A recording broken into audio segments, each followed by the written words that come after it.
9 साल पहले हमारी आपसे मुलाकात हुई थी। इन 2 सालों में सुनंदा शर्मा की जिंदगी में ऊपर वाले क्या मेहर रही? आप खुद सोचे, जब मैं पहली बार आपके यहाँ कैब से आई थी, आज मेरे पास गाड़ी है। तब मैं किराए के घर पे रहती थी, आज मेरे पास खुद का घर है। मेरे पास एक टीम है जो मेरे लिए काम करती है। कोई भी लड़की है ना आज की डेट में, उसके पास अपना घर होना जरूरी है। क्यों घर होना चाहिए? क्योंकि फिर हमें कोई निकाल नहीं सकता। जैसे आपको निकाला गया था हाँ। अपने घर से। क्या छीना था ऐसा आपसे कि आप नहीं बोल पाए?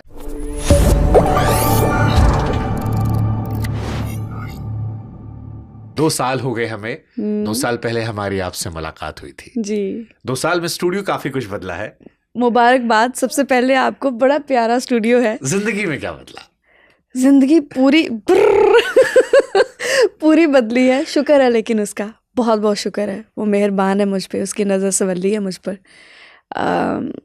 मुझे बहुत कुछ मिला है एंड बहुत शायद मैंने खुद को पहले इस नज़र से कभी देखा ही नहीं, कभी एक्सप्लोर ही नहीं किया कि मेरे अंदर क्या क्या है। सो ये 2 सालों ने मुझे बहुत बहुत कुछ दिया है। मैंने 100%। खुशी एक चीज़ होती है, सुकून एक चीज़ होती है। मैं सुकून में हूँ इस वक्त, सुकून में हूँ। क्या परिभाषा है सुकून की आपकी नज़रों में? हाय सबसे बड़ी जो मेरी ज़िंदगी में चीज़ बदली है वो ये है कि उसने मुझे खुद के बड़े करीब कर लिया है। पहले मैं इतनी करीब नहीं थी। पहले ठीक है, जैसे मम्मा ने कह देना या किसी ने बोल देना आज ये है, चलो मंदिर जाके आओ, माथा टेक के, ओके ठीक है जा रही हूँ। पहले इतना ही राब्ता था ऊपर वाले के साथ। अब ये राब्ता हो गया है कि दिन में जितनी बार सांस लेती हूँ उतनी बार उसका शुक्र करती हूँ, उसको महसूस करती हूँ। एक पावर है जो हर वक्त अपने आसपास एक शील्ड की तरह महसूस करती हूँ। सो ये सबसे बड़ा जो मेरी ज़िंदगी में चेंज है, मैं ये मानती हूँ कि उसने मुझे खुद के बड़ा करीब कर लिया। 2 साल पहले जब हम मिले थे तो आप एक किराए के घर में रहा करती थी। हाँ जी। एक कैब से आप इंटरव्यू देने अकेले आया करी थी। हाँ, एक सिंपल सी लड़की, हाँ जी। जिसे देखकर हमारे दफ्तर में भी लोग हैरान थे, दुनिया में जब लोगों ने वो राब्ता सुना वो भी हैरान थे जी। इन 2 सालों में सुनंदा शर्मा की जिंदगी में ऊपर वाली क्या मेहर रही? अरे आप खुद सोचे, जब मैं पहली बार आपके यहाँ पे आई थी, अकेली आई थी, कैब से आई थी, आज मेरे पास गाड़ी है।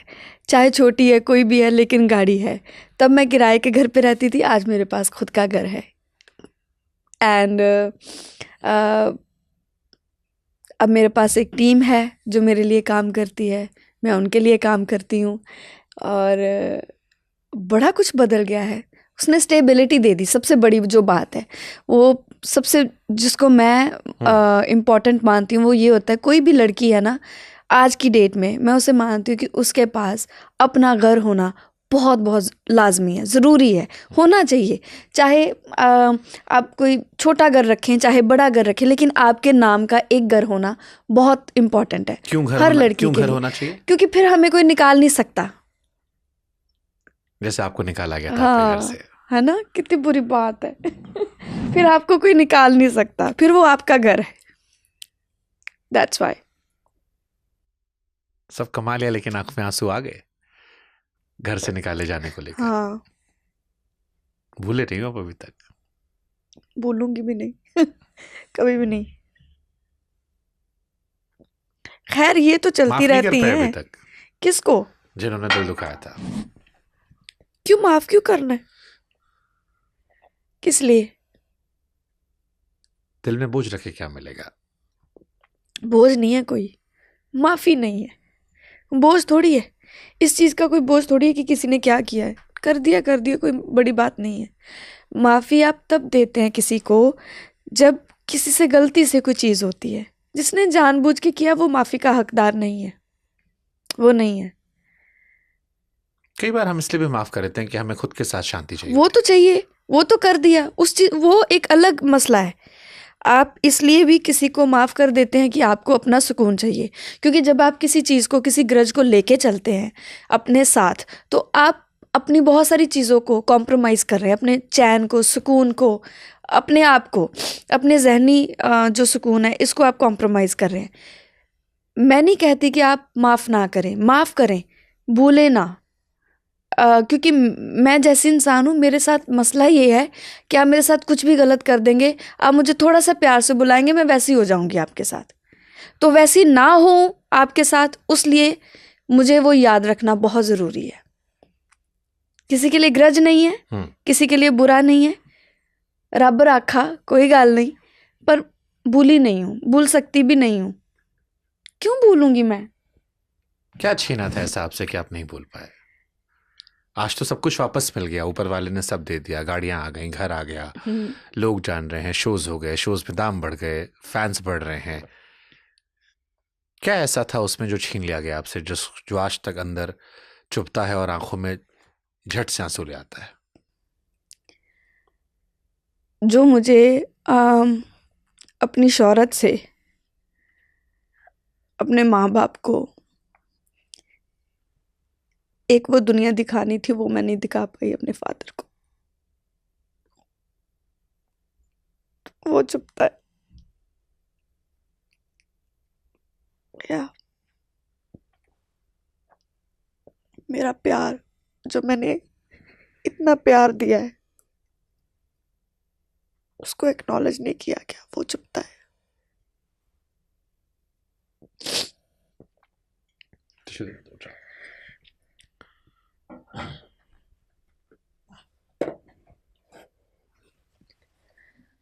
आप जैसे नहीं है, आपको वैसा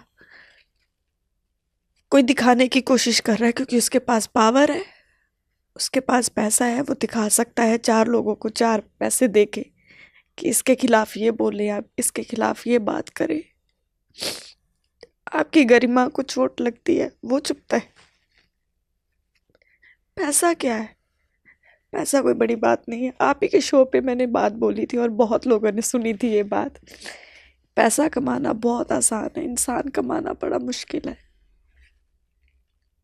आज मेरे लिए बहुत सारे लोग काम करते हैं, मैं उतनी वफा अपने आप के साथ भी नहीं करती शायद, जितनी वफा मैं उन लोगों के लिए रखती हूँ जो मेरे लिए काम करते हैं, क्योंकि उनकी वजह से भी जो मुझे उनके साथ एक सपोर्ट मिलता है, मेरी ज़िंदगी, मेरा काम आसान होता है, तो मैं उनको सबसे ज़्यादा प्यार करती हूँ। जितने भी लोग मेरे लिए काम कर रहे हैं, चाहे कोई मेरे लिए गाड़ी चलाता है, चाहे मेरे कोई बाल बनाता है, मेरा मेकअप करता है, लव देम। क्यों? क्योंकि उनकी वजह से मेरा काम बड़ा आसान होता है। मैं कदर करती हूँ, मेरी कदर नहीं हुई, वो चुपता है। बस कहीं लगता है जिंदगी कई साल पीछे थमी हुई है? नहीं लगता। ये एक हादसा है जो उम्र भर के लिए साथ रहेगा, लेकिन इस हादसे ने कितना ब्यूटीफुल सब कुछ दिया है मुझे। आप सोच सकते हैं, मैं दुनिया घूम रही हूँ, मैं जो चाहूँ वो कर रही हूँ, जो चाहूँ, मैं अपनी मर्जी की मालकिन हूँ। इस वक्त मुझे कोई नहीं है बताने वाला कि इस वक्त ये करो, उठो, जाओ, ये शो करना है कि नहीं करना। मैं अपनी मर्जी से चुनती हूँ कि मुझे फलानी जगह शो करना है कि नहीं करना। मैं अपनी मर्जी से चुनती हूँ मुझे फलाने बंदे के साथ कोई राब्ता रखना है या नहीं रखना। पहले मेरी जिंदगी मेरे हाथ में नहीं थी। बट पहले एक शख्स था जिससे आप प्यार करती थी, एक शख्स था जो आपका म्यूजिक प्रोड्यूसर भी था, उसके जरिए बहुत सारे दोस्त भी थे आपके उस इंडस्ट्री में जो आपको बहुत सारा काम दे रहे थे। वो गाने थे जो शायद बहुत वायरल हो रहे थे। शायद आज एक परिवार होता, शायद बहुत सारे और गाने होते, शायद और बहुत सारे दोस्त होते जिन्होंने उस घटना से दोस्ती छीन ली। वो अगर सारा कुछ मेरा होता तो ही आज होता, वो मेरा कभी था नहीं, इसलिए आज मेरा है नहीं। That's it, very simple। तकलीफ हुई उनके अलावा बाकी जो आपके दोस्त थे, music producers, music composers Punjab के, जो आपके साथ काम करते थे और आपकी पर्सनल लाइफ की एक कंट्रोवर्सी की वजह से उन्होंने आपसे प्रोफेशनली दूरियां बना ली, आपके साथ गाने नहीं आए? नहीं, मैं उनको उन्हीं के जैसा मानती हूँ, मुझे नहीं दुख लगता।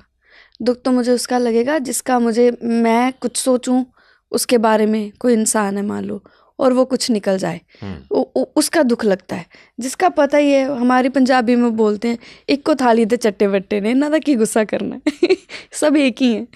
सो इसलिए मुझे कोई इतना बड़ा वहम उनको लेके था नहीं कभी। आपकी बात सुनकर मुझे एक वो बड़ा अच्छा शेर याद आया, आपकी ज़िंदगी सुनकर मुझे हमेशा आया कि उम्र भर जिस शख्स के लिए हम अपनी खुशियां कुर्बान करते रहे, उम्र भर जिस शख्स के लिए अपनी खुशियां कुर्बान करते रहे, उसने आखिर में मुस्कुराकर हमारे कानों में कहा कि मैंने तुमसे कब कहा था ये सब करने के लिए। This is the thing. ये एक जिंदगी की ना बड़ी ऐसी कहानी है। ये जो शेर आपने पढ़ा है ना, ये सच्चा है। किसी ने थोड़ी आपसे वफा मांगी है, नहीं मांगी, हमने थोड़ी कहा था, है ना? तो किसी ने थोड़ी आपको बोला कि आप हमें प्यार करें, नहीं। किसी ने थोड़ी बोला आप हमारे साथ कभी बेईमान ना होना, नहीं।